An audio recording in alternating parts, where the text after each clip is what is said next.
Hi, I'm Sophie from Scratch TV. We're here at Artisan in Ladypool Road with Ali and Vikas. Say hello. Hello. Hi. And we're here to ask a couple of questions. So, first of all, there's a big passion for baking, but what made you want to turn that passion into a business?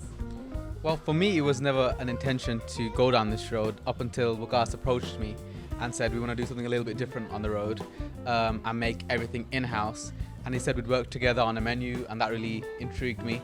And so yeah, it was kind of a joint effort between Vikas's dedication and passion and my sort of knowledge in food. In food, yeah. I think with myself, it was more like with personal experiences, going to different places and just seeing the same sort of waffles and cookie dough, and you think, well, there's definitely room for a lot more. And generally, I'm quite a big foodie as well. I like my food and desserts especially. So I don't know, it doesn't look it, but I love desserts, yeah. So that kind of brought it about, and obviously we're both kind of from the same area in Birmingham, so we kind of knew each other previously, but not as much. So obviously this has kind of brought us together a lot on a much bigger scale. Is it stressful having like your first business? Yes, definitely. It didn't. Yeah, there's definitely a lot of stress, but I think it's kind of enjoyable as well, because when you see the realization of your sort of dreams of what you wanted put into practice, to see everything come together, I think you enjoy it more. The stress is worth it in the end. So you opened 5 weeks ago now. How was the opening night? How did you find it? It was intense, wasn't it? Yeah, It was really intense, but we were, as any business, you're always worried, are we going to get the turnout, are we going to get the people? But thankfully we had a really good turnout. We had loads of people queuing up outside, but a few celebs turn up as well. We had a pianist come in, we had a mocktail bar, we had a magician. So it was really I good. think it was really good, yeah, really, really good, because obviously we had all these ideas, putting them forward to the public. We always have that apprehension of that's what we really love, but how will other people perceive it? And the feedback has been just brilliant. It's been absolutely positive, so I don't think we could ask for better, to be honest. It's been brilliant. Did you ever have pictured yourself starting up your own business just from taking your hobby of baking and then bringing it up into this?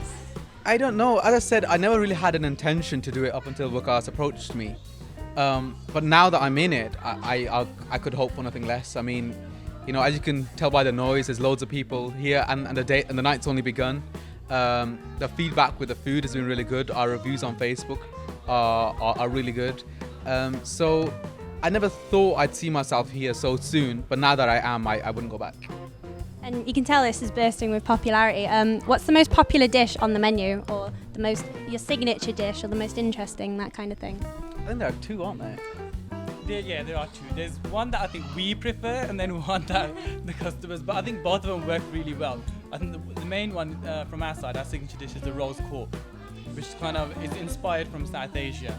So it's got like the flavors of rose and lychee, and I think you probably better describe exactly how. Yeah, it's just like a really nice sweet tart. It's got a rose creme pat running through it, and a lychee chantilly cream, and a nice cute little rosemary macaroon on top, which people love. And that's served with a rose coulis, some chantilly cream. That goes down really, really well. But I think our best seller is probably our chocolate fudge roll, which he can describe very well, because the man of times he's had to serve that. Yeah, that is basically, it's a chocolate fudge cake that has a chocolate disc on top. So we give you a hot chocolate sauce that you pour over the disc, and the disc melts into a well of fresh strawberries. Sounds amazing. It is something quite theatrical as the dessert. So although it's a chocolate fudge cake, but it's designed in a way that it's not just your basic chocolate cake. So I think that the element that is changing it before your eyes really appeals to the customers. Almost everyone who comes takes a video of it, or takes photos, Instagrams it, Facebooks it, because as I said, it's an experience rather than just sitting there having a fudge cake. It's an experience you share with others, and we actually have loads of people coming, showing photos or videos, say I want this, because I wouldn't say it's going viral, but it's being spread a lot on social media, because it's something you won't find anywhere else, which is good for us. It's like they're almost trendy, because I've seen ones like that before, and when people see them online, they think, oh, I've seen that, you know, I want to have my own, that kind of thing. Absolutely, that's what we were going off. We saw videos as well of chocolate domes or chocolate melting sort of desserts, and we were inspired by that and created this, and it seems to be working for us. Yeah. I was going to say, what other inspirations do you have? Is there like kind of desserts that are on trend and you want to make them, or you think of flavors and you want to recreate them, that kind of thing?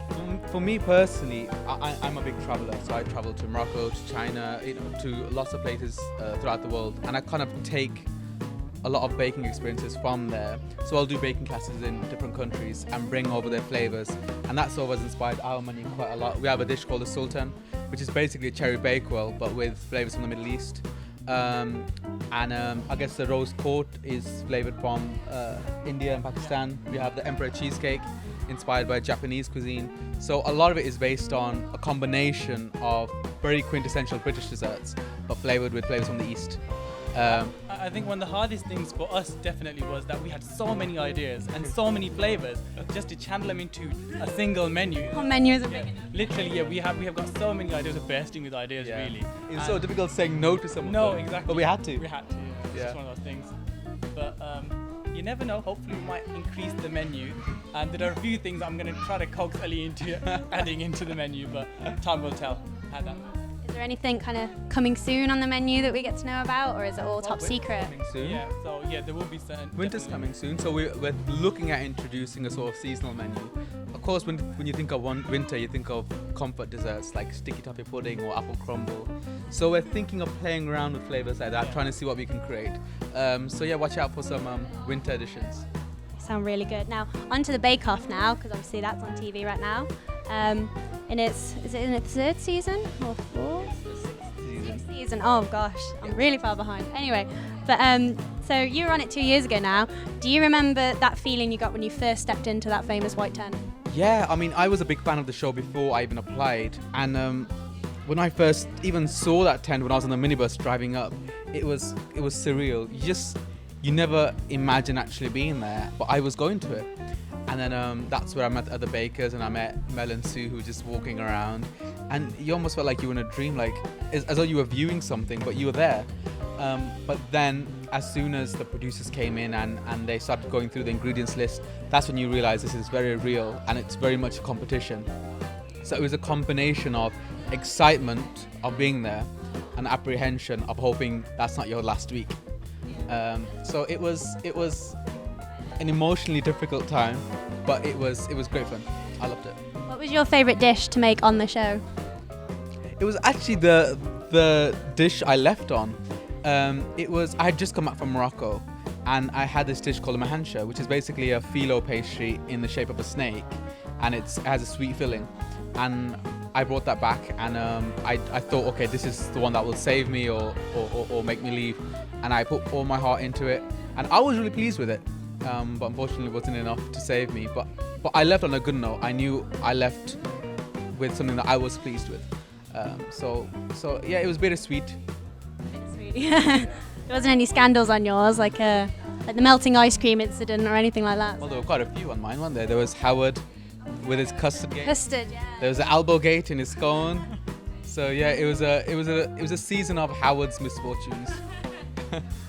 Do you still speak to the other contestants on the show now, or? Yeah, absolutely. I speak to all of them. We had an opening not too long ago, and a few of the contestants came down to wish me luck. I speak to them on Facebook all the time, over the phone. And Frances, the winner, she's got her book coming out in a couple of weeks' time, and we're going down to a book launch next week. So yeah, we all keep in touch, even not just from our series, even from the other series, this new series as well. Where the thing about being on Bake Off is you become a Bake Off family, and you all sort of help each other out. When someone has an event, you go see them. So it's a lovely, cozy kind of family. What was it like being so close to the dragon that is Paul Hollywood? He's probably just as scary up front as he is on TV. The producers purposefully keep him away from you, so you don't create a rapport, you don't create a contact with him, because they want him to be scary. Enigma. They want that, and he has that. As soon as he's finished judging, he will leave. So there is, I wouldn't say quite cold, but an element of coldness to it. It's like a good cop, bad cop between him and Mary, though. I find that anyway, yeah. Absolutely. And I think in real life it is quite like that as well. Mary would comfort you, even when the cameras are off, she'd say, are you okay? Is everything okay? Have you been fed? Paul, he will just walk around and eat your marshmallows, eat your nuts, that's about it. It's the eyes, isn't it? It's the sly eyes that say, are you doing that right? Are you sure you should? Because they're bright blue as well, so they pierce your soul. And it's always like, when he asks, are you sure you're meant to be doing that? That's what sets fear in you. Yeah, you second guess. Yeah. But I guess it's all part of the game.